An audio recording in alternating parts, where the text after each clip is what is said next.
Welcome to Washington Today on C-SPAN Radio for Monday, January 3rd, 2022. A major snowstorm hitting the Washington, D.C. metro area and most of the mid-Atlantic and southeast U.S., closing the federal government except for teleworkers, canceling the White House press briefing, delaying U.S. Senate votes, not to mention knocking out electricity for 750,000 people, making many roads all but impassable, and canceling thousands of airline flights. But in Washington, the Senate and House do meet briefly to officially start the second session of the 117th Congress as the Constitution requires. The Senate agenda for the new year is packed. Voting rights, including Majority Leader Chuck Schumer looking to change Senate rules to overcome an expected Republican filibuster, plus the Build Back Better social spending bill and funding the federal government to avoid a shutdown. We'll break it all down with a reporter, Jordain Carney, from The Hill. Thursday is the anniversary of the January 6th attack on the U.S. Capitol building. Many events to remember, reflect, and learn are planned in Congress, at the White House, and at former President Trump's home in Florida. Also this week, testimony from the U.S. Capitol Police Chief Thomas Manger. We'll talk about that with Washington Post reporter Tom Jackman. And President Joe Biden returning to Washington from Delaware, where he was spending the holiday, meeting virtually with farmers and ranchers about how to bring down the cost of meat. And we begin with the Senate, which met at noon Eastern to start the second session of the 117th Congress. But with the snowstorm in Washington and counties in Maryland and Virginia that border D.C., up to a foot of snow in some places, the Senate session was shorter than expected. And a vote on a district judge nominee scheduled for Monday night postponed until Tuesday. There are only two senators in the chamber today, both Democrats, Patrick Leahy of Vermont, the Senate President pro tem, and Tammy Baldwin of Wisconsin. Leahy speaking on the floor about the fact that both of them are from states that know how to deal with snow. He then went on to talk about the anniversary this week of the January 6th attack on the U.S. Capitol. I hope to be opening this new session as President pro tem, but I couldn't imagine anybody who was better suited to be the acting President pro tem than the distinguished senator from Wisconsin, and I thank her for being here. Apparently, to a number of the groups around this area, it comes as a surprise that it was snowing, and the snow can be slippery, and probably they should have gotten some plows out. Maybe now they will. If not, we can hope for several days of warm sunshine, which is the best snow removal down here. The distinguished presiding officer is well aware of what snow is like in her state, as I am in the state of Vermont, and we usually go out and clear the roads. But I appreciate those few who are out there doing it. I've seen sidewalk plows and other things, and some road plows, and I applaud those who are doing that, because it is not an easy job.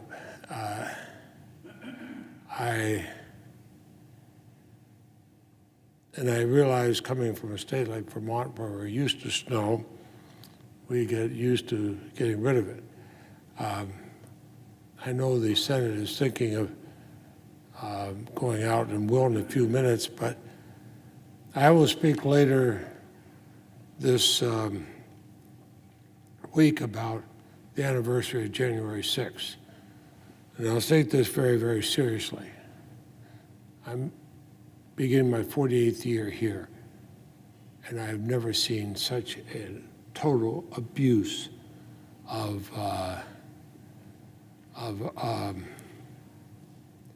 our democracy. Not in the 48 years I've been here. I've cast 17,000 votes, and I cast them with the idea of preserving our democracy. The people who stormed the Capitol had no sense of what a democracy is. They had no sense of the importance of the Senate and the House of Representatives. They had no sense of the importance of having both political parties protecting our Constitution and our country. It was a disgraceful time.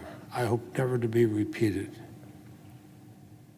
So I'll also speak later about my dear and close friend Harry Reid of Nevada, who left us in the past few days.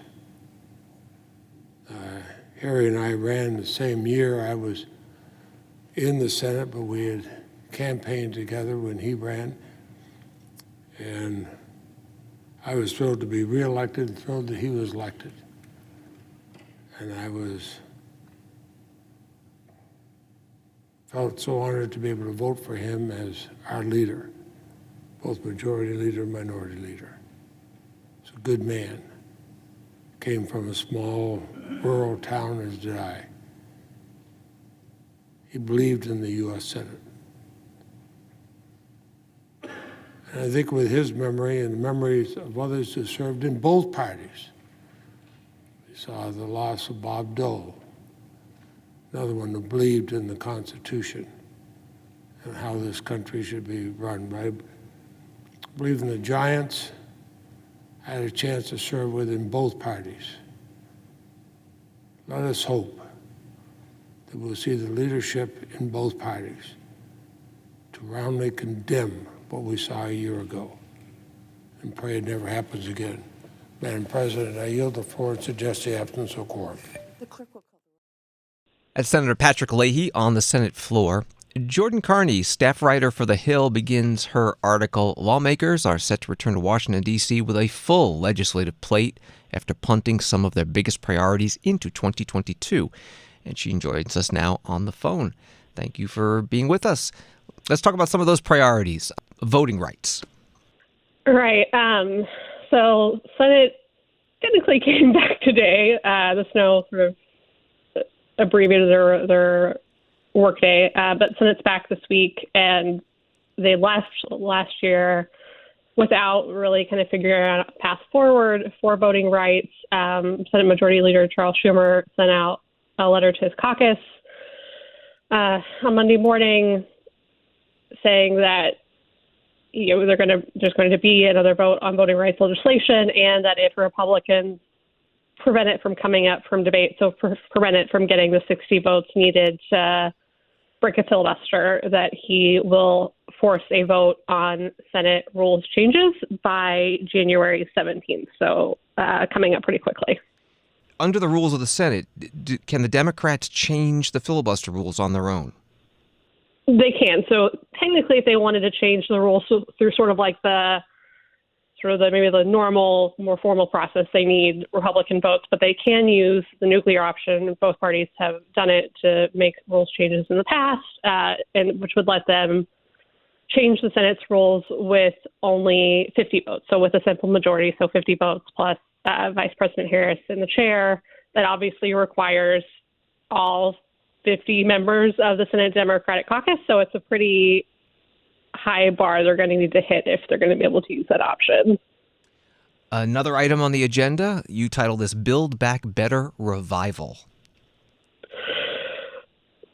So I think, as everyone knows, Senator Manchin, before the holidays, came out and said that he could not support Build Back Better as it currently stands. The White House and Democratic leadership have made it pretty clear that they are not giving up on that bill. It's the centerpiece of President Biden's legislative agenda, and so they are looking for sort of what are their next steps, what can pass the Senate, which again, because they're doing it through reconciliation, no Republicans are going to vote for it. They need all 50 members of their caucus to both agree to even start debate on that bill and also to ultimately pass that bill.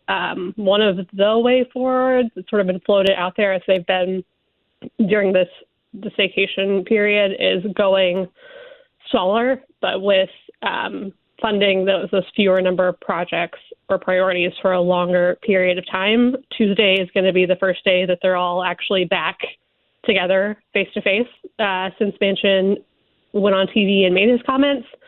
So we're sort of expecting to maybe get some more signals out of caucus lunches on Tuesday. And a third item on the agenda, funding the government. Right. So this one's a little further off. Congress has until February 18th to fund the government and prevent sort of a midwinter shutdown. They agreed twice, actually, last year to do short-term government funding bills.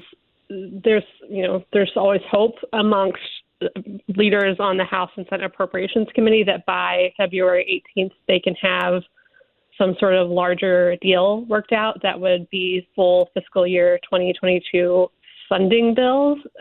They are not there yet, and they don't seem yet to have the sort of breakthrough that would let them get there quickly, but they are still sort of keeping that hope on the table that between now and mid-February they can work something out. We're talking with Jordain Carney, a staff writer with The Hill. A couple other items that you mentioned. Nord Stream 2 sanctions. I guess this is a deal they had with Senator Cruz to let some nominations through. Right. So last year, Cruz put a pretty broad hold on State Department nominees in sort of response to feeling like the administration wasn't implementing Nord Stream 2 sanctions on the Russia-Germany gas pipeline. He held that hold for, all of the year, essentially. They made a trade with him right before they left. This is what kind of kept the Senate in until 3 or 4 in the morning in December. It's sort of their last pre-Christmas push.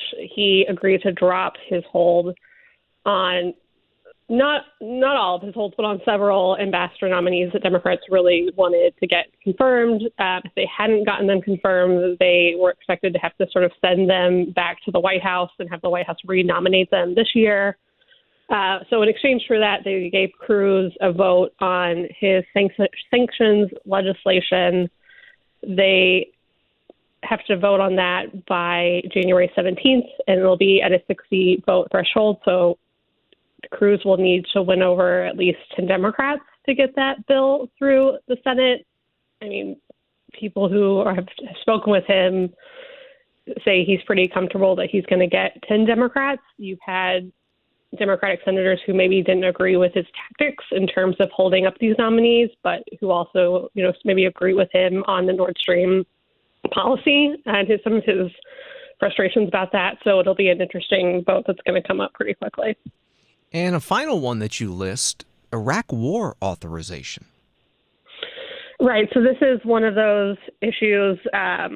There's a bipartisan pair of senators, Tim Kaine and Todd Young, who have offered legislation that would repeal the 1991 and 2002 Iraq war authorizations. It was expected to get included in the National Defense Authorization Act, the giant defense policy bill that Congress passed late last year, but because of sort of a holdup in the Senate over amendment votes, essentially any one senator can object to getting an amendment vote on the bill unless leadership is willing to eat up days and days of floor time. That proposal didn't get a vote. You didn't get any amendment votes on the NDAA.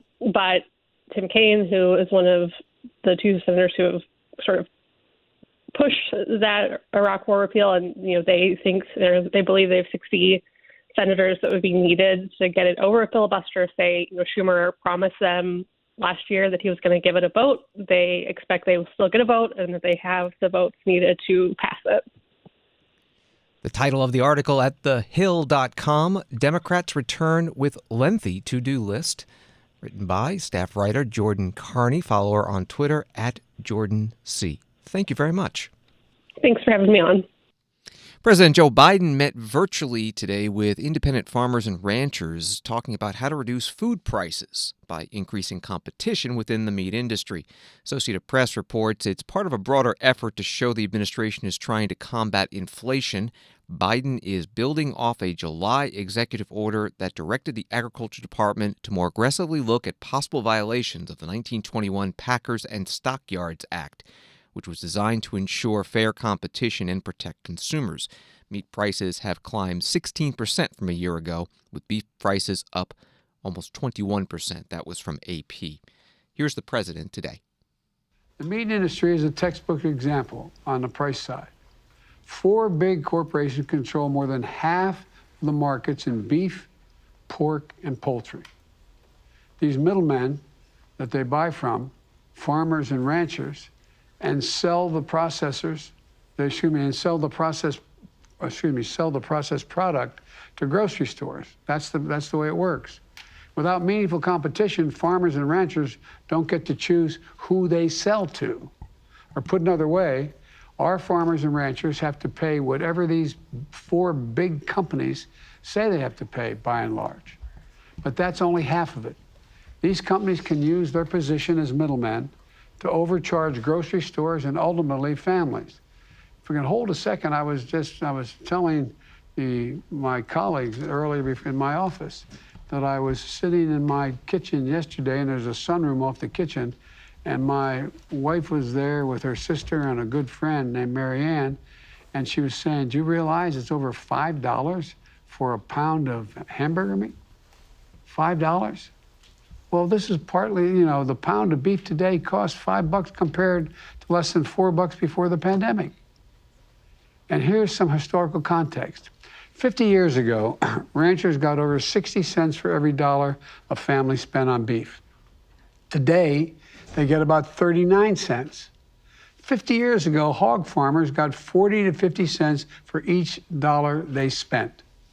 Today, it's about 19 cents. And the big companies are making massive profits. While their profits go up, the prices you see at the grocery stores go up commensurate.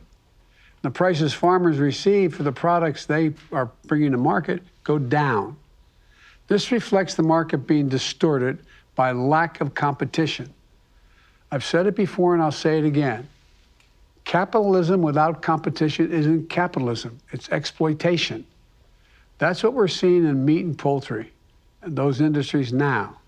Small, independent farmers and ranchers are being driven out of business, sometimes businesses that have been around for generations.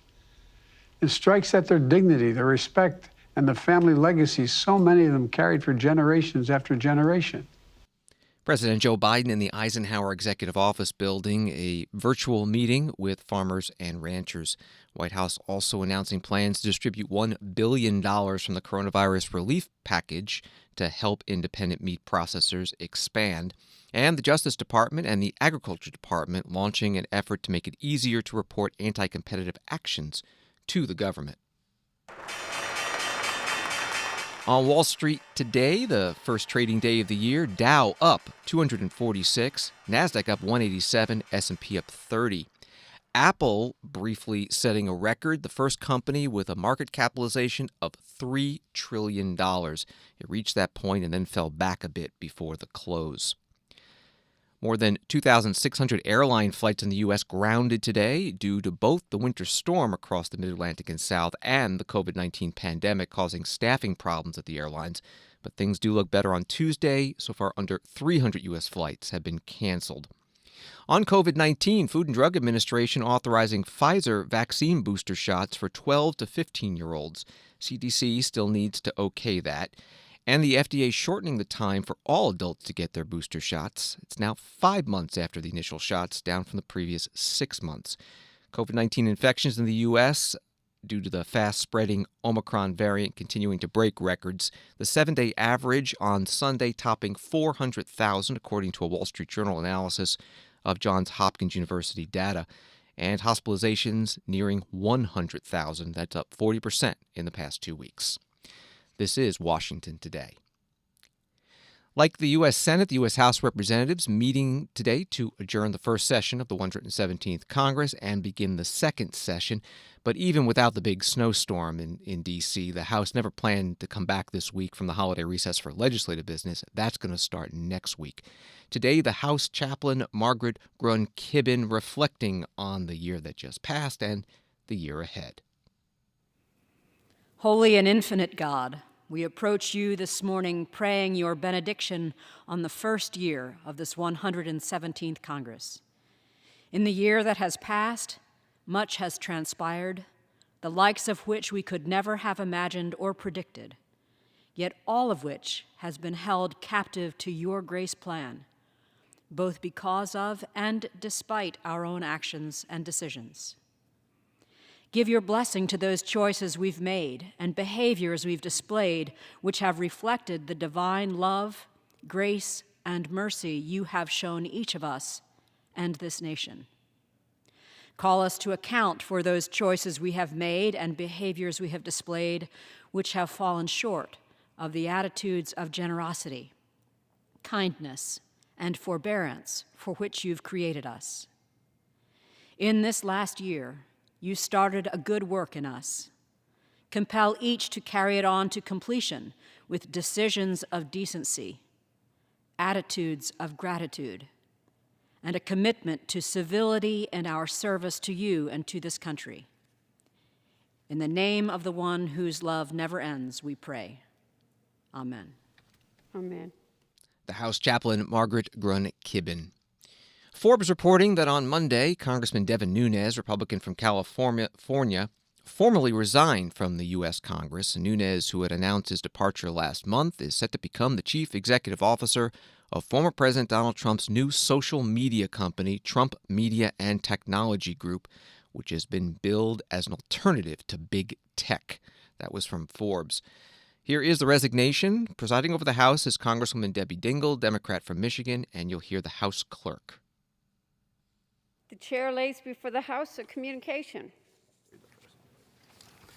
The Honorable, the Speaker, House of Representatives. Madam, I write to inform you that I have notified California Governor Gavin Newsom of my resignation from the U.S. House of Representatives effective today at 11:59 p.m.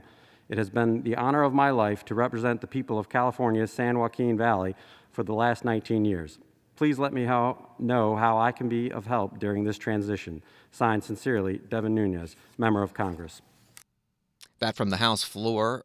TheHill.com writing that Nunes served in Congress for 10 terms before resigning. California's redistricting process may have played a role in his decision to leave the House, as an initial proposed map had him shifting from a fairly safe Republican-leaning district to one where Democrats have the advantage.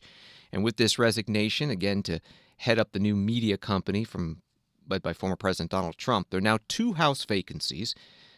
The other is from Florida's 20th district. Congressman Alcee Hastings died earlier this year, and that one's going to be filled soon.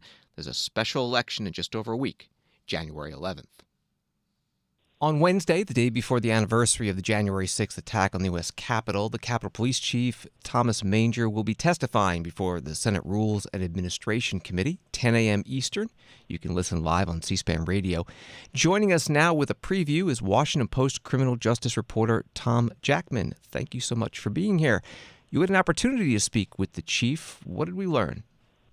We learned several things. One, the steps that he's taken since he took over in July to try to beef up security, beef up intelligence, beef up readiness for any future attacks on the Capitol, and then B, beefing up the morale of that department, which, as you can imagine, they were just devastated by being attacked on the 6th and then feeling like nobody's got our back. We didn't have a plan. Now no one's helping us. They had an officer who committed suicide. They had another officer, Brian Sicknick, who died of a stroke, which may or may not have been attached to that event. So Chief Manger, who previously had been a chief of big suburban police departments outside of Washington, D.C., in Fairfax County, Montgomery County, is brought in 6 months later to try to fix both the morale and the readiness. And so we talked about both of those things. And we also talked about the fact that their workload has skyrocketed, in part because threats on the Capitol and on Congress have skyrocketed. Is it the Capitol Hill Police Department job to investigate and deal with those threats? It is. And they have a lot of bosses. They have 535 bosses, some more powerful than others, but 535 members of Congress whom they protect, on the Capitol campus, which is both the Capitol and the office buildings. And then some of them get round-the-clock protection. And then when some of them get threats, they get round-the-clock protection. And so it does fall on the Capitol Police to investigate these threats. It's a time-consuming thing. In 2017, they had 3,900 of these threats.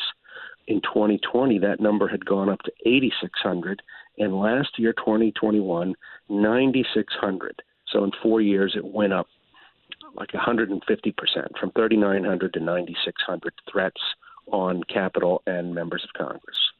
What are the security plans for this anniversary on Thursday? I asked about that.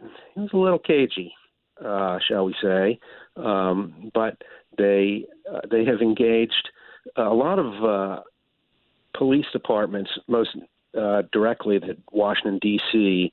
Civil Disturbance Unit, officers who have trained in dealing with protests. And then there are big departments around the city that are also going to be contributing these civil disturbance units. And the National Guard is on standby. But Manger said, I'd rather have these civil disturbance units. They're much better.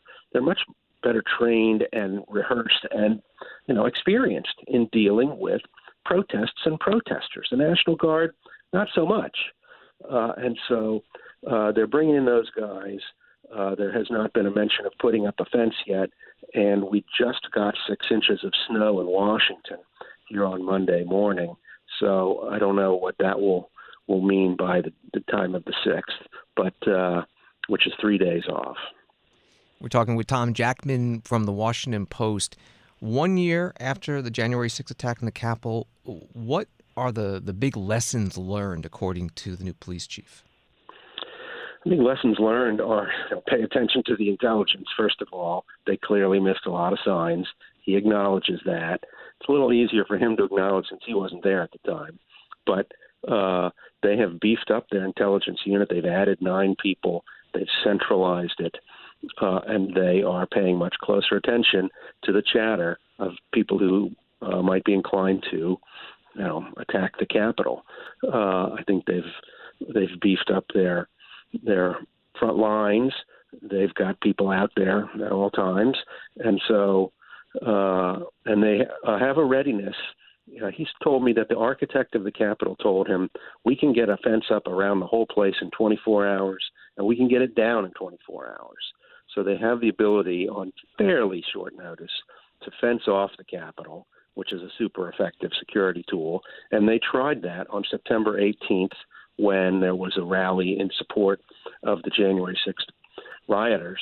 And it did go up in 24 hours, and it did come down in 24 hours. They also practiced working with these other civil disturbance units from these other police departments, and they said that went very well. The police chief will be testifying this week, but you had an opportunity as well to talk to the head of the Capitol Police Union.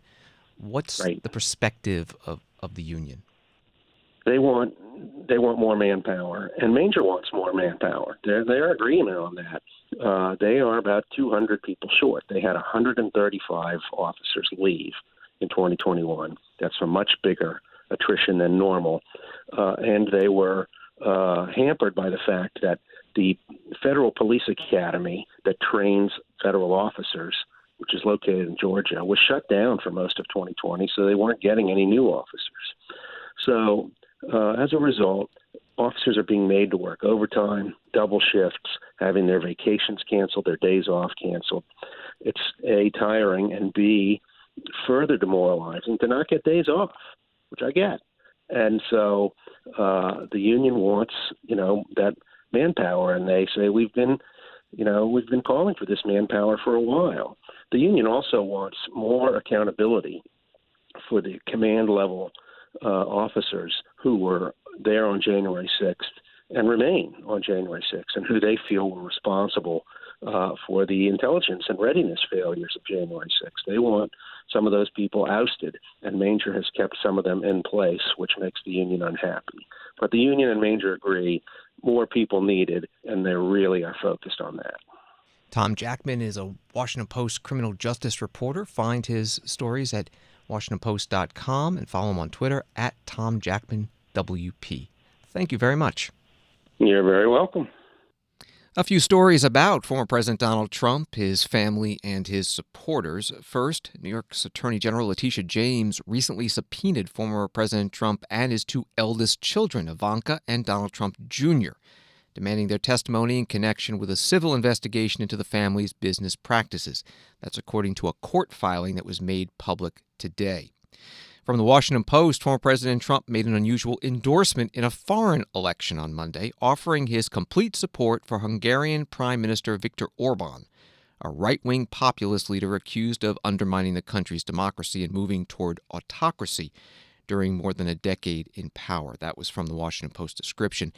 And Congresswoman Marjorie Taylor Greene, Republican from Georgia, says she's been temporarily barred from posting on her Facebook account by the social network a day after losing her personal Twitter account.